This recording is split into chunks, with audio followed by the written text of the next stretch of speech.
Thank you very much, Zeev, for this initiative, and thank you very much, all the guests, for coming here. This is a very important event for us.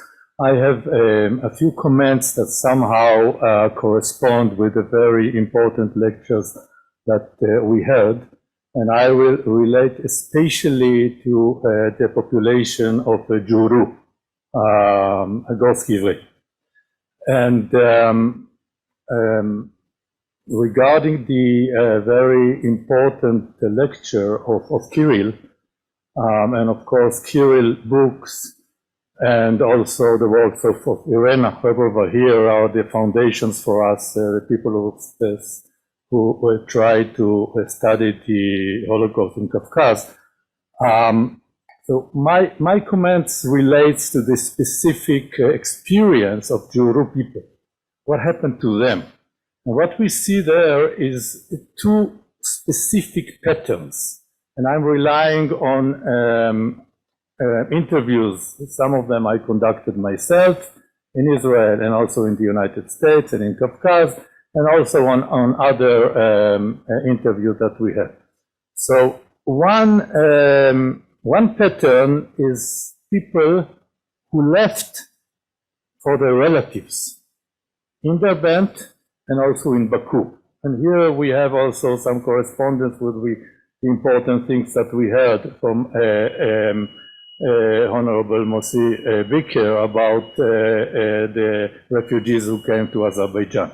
So people who had families, they had more intention to live. And in the 40s, we have already some marriages between Nalchik and Derbent, between Nalchik and Ruba in Azerbaijan, and so on. But other people who didn't have family, they were afraid. Some of them thought about leaving. I'm talking especially about the community in Nalchik, which was the biggest community, of course, of Juru people. So they stayed. But the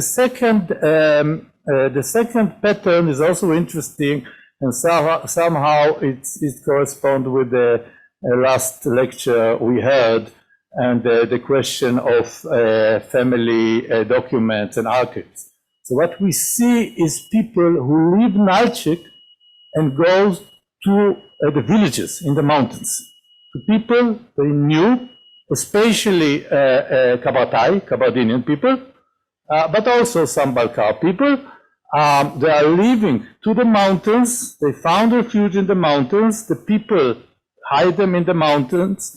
What we heard, this very interesting and important account about this Aksakal of the Ossetians, we have similar patterns.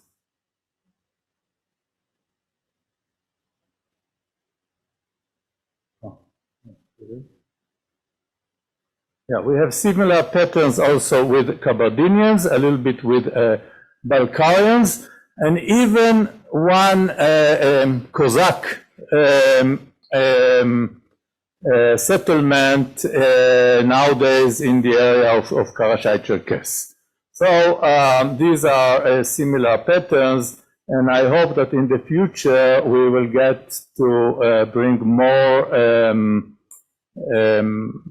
data about people who found refuge among Kavkaz people during the Holocaust. Thank you very much.